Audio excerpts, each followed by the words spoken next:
Salam dəyərli müəllimlər, dəyərli fiziki tərbiyə müəllimləri, sertifikasiya imtahanı hazırlaşan və müəllimlərin işə qəbul imtahanı hazırlaşan müəllimlər videonu sona qədər dinləyin. Çox müraciət gəlir ki, müəllimə, niyə videolar paylaşmırsınız? İnanın ki, ödənişli qruplarımız, dərslərimiz o qədər çoxdur ki, yəni vaxt edə bilmirik. Bugün bir neçə sınağa sizlə birlikdə baxacağıq və videonu sona qədər dinləyin, izahları sona qədər baxın və sonda videoları bəyənib abunə olmağı unutmayın və həmkarlarınızla da kanalımızı paylaşın və keçid edib digər videolarımıza da baxa bilərsiniz. Eyni zamanda müəllimlər sınavların izahına başlamamışdan öncə qeyd edim, iyunun 1-dən bizim sürət qruplarımız başlayır. Həm MİQ imtahanı hazırlaşanlar iyul ayına qədər, MİQ imtahanına qədər davam edəcək dərslərimiz və sertifikasiya hazırlaşanlar da təkrar qrupumuza qoşula bilərlər. Hər gün sual-cavab olacaq, demək olar ki, həftə hər gün olacaq. Hər gün sual-cavab, plus da sınaqların sizə göndəriləcək, sınaqların işlənməsi, izahı, fərdi sual-cavab, fərdi yanaşma hər kəslə. Yəni ümumi proqramı sizlə birlikdə təkrar edəcək. Qoşulmaq istəyənlər 050 667 14 89 nömrəmizə yaza bilərsiniz müəllimlər. Gəlin baxaq müəllimlər 51-ci testdə. Gimnastika divarının reykası üzərində dayanaraq pəncənin ön hissəsi üzərində qalxıb enmə, yəni yayvari hərəkəti, pəncənin müxtəlif vəziyyətlərində yerinə yetirmək hansı hərəkət qabiliyyəti inkişaf etdirir? Müəllimlər, təbii ki, burada dayaq var, eyni zamanda pəncənin ön hissəsi üzərində qeyd edir, qalxıb enmə, yayvari hərəkət. Burada ağır hərəkətdir. Burada cavab A bəndi qüvvə olacaq. 52. Əşya və hadisələrin birbaşa hiss üzvlərinə təsiri ilə insan şuurunda əks olunmasıdır. Elə burada sualın cavabı elə özündə gizlənib, hiss üzvlərinə təsiri ilə insan şuurunda əks olunması hiss və qavramadır. B bəndidir. Üçüncü testə baxırıq müəllimlər. 53-cü testdə deməli atletika ilə bağlı sualdır. Qısa məsafələrə qaçışda məsafənin əsas hissəsini təşkil edir. Bu hissənin əvvəlində idmançı maksimal sürət əldə etməyə və onu bütün məsafə boyu saxlamağa çalışır. Gövdənin irəliyə mailiyə əyilməsi cüzidir müəllimlər. Baxın, deyir ki, bu hissənin əvvəlində idmançı maksimal sürətdə əldə etməyə və onu bütün məsafəyə boyu saxlamağa çalışır. Məsələn, qısa məsafəli qaçışların fazaları hansılardır? Start sürətlənməsi, məsafə boyu qaçış, finiş etmə. Deməli, bunun əvvəlində startla start sürətlənməsində nə edir? Maksimal sürət əldə etməyə çalışır. Amma gövdə artıq irəliyə maili əyilir. Burada hansıdır? Cavab məsafə boyu qaçış olacaq müəllimlər C bəndində. 54. İnsanın qüvvəsinin əzələlərinin gərginləşdirilməsi ilə xarici müqaviməti dəf etmək və yaxud ona qarşı dayanma bacarığıdır. Təbii ki, qüvvə qabiliyyətidir. Əzələ təqəllüsü də yazıla bilərdi. Adi elə tərifi xarici müqaviməti dəf etmək və ona qarşı dayanma bacarığı kimi də xarakterizə olunub, bu cür də yazıla bilərdi. 55.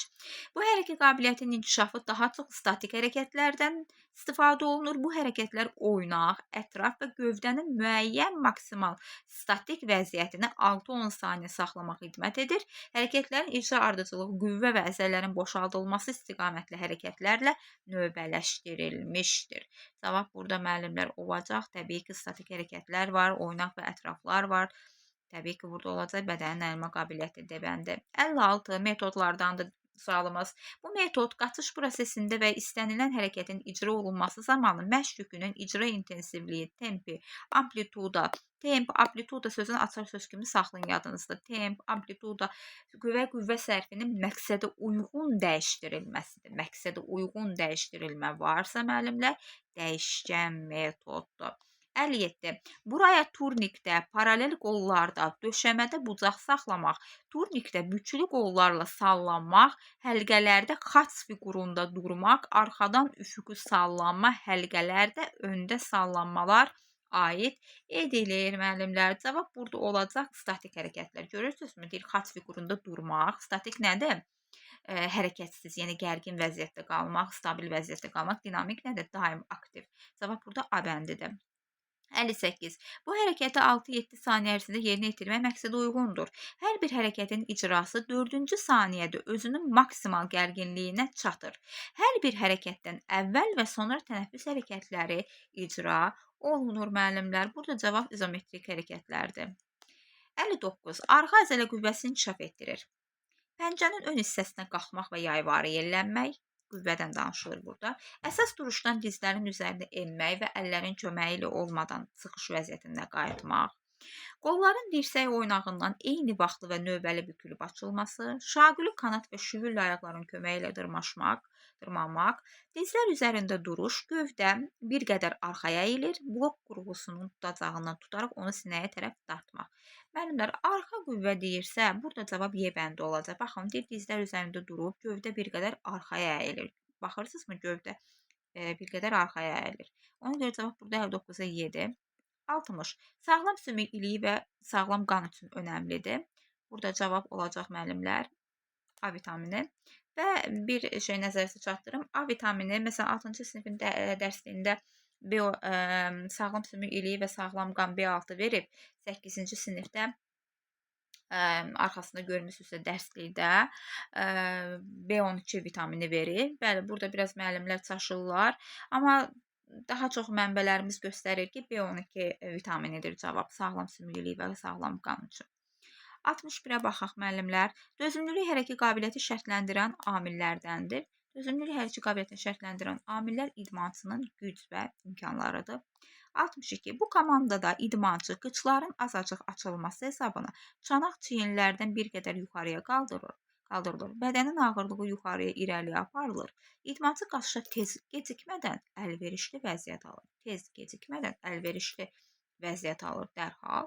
Cavab burada müəllimlər diqqət komandası olacaq. Əlverişli vəziyyəti görürsünüz. Gecikmədən əlverişli vəziyyəti alır. Diqqətli olur. Yəni cavab burada B bəndi. 63. Ayaqlar bir yerdə, qollar yanlarda, hantelləri çiyin üzərində yaxınlaşdırmaq və qayıtmaq hansı qabiliyyət inkişafı üçün hərəkətlərdən biridir? 63-də cavab olacaq müəllimlər qüvvə qabiliyyəti. Baxırsınızmı? Baxın, hantellər var, çiyin üzərinə yaxınlaşdırır. Ayaqlar bir yerdə, qollar yanlarda, hanteli çiyin üzərinə yaxınlaşdırır, qaytarır. Burada ağır hərəkətli qüvvə qabiliyyəti inkişaf etdirir. 64. Oyun meydançasının mərkəzindəki dairədən başlanır bu oyun. Yarışan rəqiblər topu tuta bilməzlər. Onlar onu komanda yoldaşı, yəni tam desəm, indi sonda izah eləyəcəm, artıq biləcəksiniz. Onu komanda yoldaşına tərəf itələyə vura bilərlər. Top oyunçunun əlində olarkən onu bir addımdan artıq irəliləmə hüququ yoxdur. Bir addım yox, burada 2 yazılmalıdır. 2 addımdan artıq. Top irəliçilənir. Hansı oyun texnikasıdır? Oyun başlayandan söhbət gedir müəllimlər. Oyun başlayarkən. Burada cavab olacaq basketbol müəllimlər. Çünki mərkəzdən, dairədən hakim atır hava atışı ilə və sonra oyunçular topu tutmurlar. Sadəcə sıçrayaraq müdaxilə edirlər və top onların əlində olarkən 2 addımdan artıq irəliləmək olmaz. Cavab burada A bəndidir. 65. Tabanı sağ rəzələrinə çatdırmaqla qaçış 2-3 dəfə, qollar aşağıya sallayaraq yerində qaçış 2-3 dəfə, bədəni irəli əyməklə yüngül qaçış, sürətlənmə ilə qaçış 2-3 dəfə hansı hərəkət qabiliyyəti inkişafı üçün hazırlayıcı hərəkətdir? Cavab müəllimlər burada olacaq sürət qabiliyyəti. Müəllimlər, 60 sınaq əldə etmək istəyirsinizsə, yəni çoxdur bizdə 60 sınaqlar, öz ödənişli qruplarımız, müdavimlərimiz üçün hazırlamışıq. 50 ixtisas, 10 kurikulum, eyni zamanda MİQ müəllimlər işə qəbuluna hazırlaşanlar üçün də hazırlamışıq. Yenə də qeyd edirəm, əldə etmək istəyirsinizsə bizim sınaqları bizim nömrəmizə yaza bilərsiniz. Menecer sizə sınaqları göndərər. Sınaqlarımız ödənişlidir, amma münasib qiymətədir. İmtahana yaxındır deyə hər kəs üçün münasib etmişik. Eyni zamanda bizim sürət qruplarımıza da qoşula bilərsiniz müəllimlər. Bu nömrə ilə əlaqə saxlaya bilərsiniz. Videoları bəyənib kanalımızı paylaşmağı, videoları paylaşmağı unutmayın. Hər birinizdə uğurlar arzu edirik.